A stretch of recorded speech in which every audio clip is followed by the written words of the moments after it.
Thank you so much. And can you all hear me? Can you hear me clearly? Yeah, brilliant. Okay. I will also try not to speak too fast. Like Charlene, I have a little bit of a reputation for talking at speed. So I will try to slow myself down a little bit. And yeah, it's a joy to be here. And it's always great to be speaking in contexts which take our thinking a little bit beyond the normal arenas where we find ourselves talking about ecocide law. So this was a really interesting challenge and a pleasure to be here. So greetings from an autumn day in rural England, where my office is surrounded by trees. I have to say this feels appropriate given the nature of our work to establish a law to protect the earth. Now, the route that we pursue is that of amending the Rome Statute of the International Criminal Court, the ICC, to include a crime of ecocide.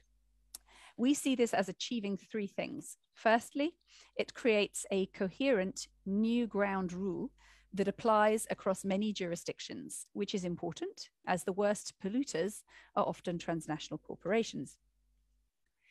Secondly, the adoption process takes a little time and a lot of support globally, meaning that there is a period where the law is not yet in place, but can be seen gathering momentum, approaching over the horizon, if you like, therefore provoking positive behavioral change in anticipation of its arrival.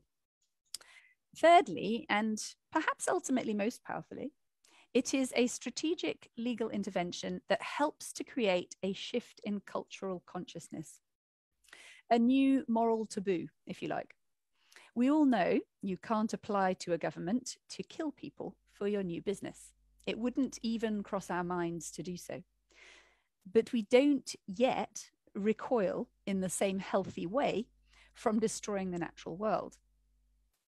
So criminalizing serious harm to nature at the highest level can create a strong moral foundation for this. And how is ecocide relevant to today's event? Well, when we look at the speed of development of AI algorithms and the sheer scope and capacity that is emerging in terms of analysis and subsequent direction of informational flows, we can see that there is already significant capacity and even more significant potential for using AI to turbocharge global information systems in an incredible way. Now, algorithms themselves do not, at least not yet and not to the best of my knowledge, have moral discernment capabilities. And currently, as is the case with any of our communication systems, they're therefore open to exploitation at a scale unheard of before this century. So one only needs to look at the Cambridge Analytica political scandal to see an example of the dangers of this. Structurally, our systems are set up to maximize information flow towards a goal of a rather unstable combination of consumer choice, which I put rather consciously in quote marks, and corporate profit. Now, clearly, with that structural bias, it is possible, indeed likely, that even in the very best case scenario, our systemic exploitation of the natural world and of the people who are at the coalface, working, if you like, so to speak, of supply chains, will be supported and extended.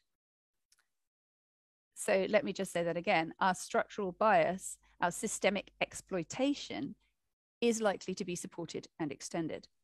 We already know that this scenario will lead to the exhaustion and destruction of the ecosystems on which we utterly and completely depend, and also is likely to increase inequality, both financially and culturally, between those who have, again, I put it in quote marks as what it actually is that we have, and what is considered valuable to have is a whole other discourse in itself. So between those who have and those who work to supply those who have. I would suggest that there are also serious inherent issues with this in the broader transhumanist agenda, at least as I understand it, but don't have time to go into that here.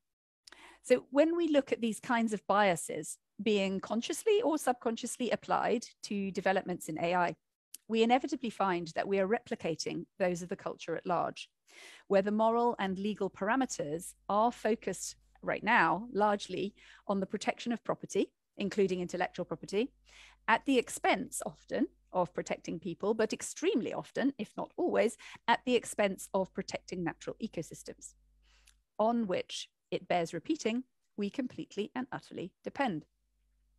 Ecocide law is therefore hugely relevant in this context because it has the power to reset the broader structural parameters, initially the legal parameters, but in a very strongly linked way also moral parameters within which the rapid development. Je suis revenu à 15h40. Vous avez...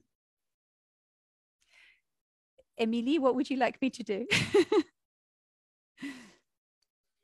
Excuse me, it's Christian who's a co-organizer. He wanted to say that he was back. Okay, should I continue or?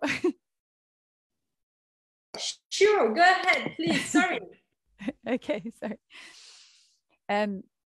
So ecocide law has the power to reset the broader structural parameters, initially the legal parameters, but in a very strongly linked way, also the moral parameters within which the rapid development of AI will continue to unfold. And this is because criminal law aimed at individual decision makers has the potential to change these parameters at a profound level. And we see this when we look at the way damage to the environment does not provoke the same automatic response as damage to people, for example, or damage to someone else's property. We don't try to nearly damage people, but not quite, or nearly damage other people's property, but not quite. We don't ask ourselves how we can, as a side effect of our business activities, damage someone to a certain degree, but actively work out how to stop just short of killing them. That would be a nonsense. We look for other ways to achieve our goals that avoid harm and protect life and property. And so this is what we believe an international crime of ecocide can do to protect the natural living world, creating individual criminal responsibility for key decision makers at the highest level. Now, at first glance, it might seem that this is all about putting the bad guys in the dock. And once it's in place, prosecutions will, of course, be able to be taken in any ratifying jurisdiction. But this is not really the true aim. It's fundamentally about changing norms and deterring the harmful practices. Criminal law as protective law, by creating the necessary parameter for a genuine shift of direction. So it's about creating that new and healthy taboo in the form of personal criminal responsibility. Because after all, nothing concentrates the mind quite like having one's personal freedom at stake. In turn, creating an incentive for this law to begin affecting the biases according to which algorithmic evolution takes place. Indeed, in a global economy and for many people, a lifestyle increasingly governed by non-human analysis, filtering, and flow of information, and decisions based upon this informational structure, by AI in other words, we would contend that not only will the criminalization of ecocide be absolutely necessary, it will also, when combined with that evolving AI, be an extremely strong lever to accelerate positive change. Without it, on the other hand, AI is likely to accelerate current destructive practices and speed up the runaway train of global climate and ecological crisis.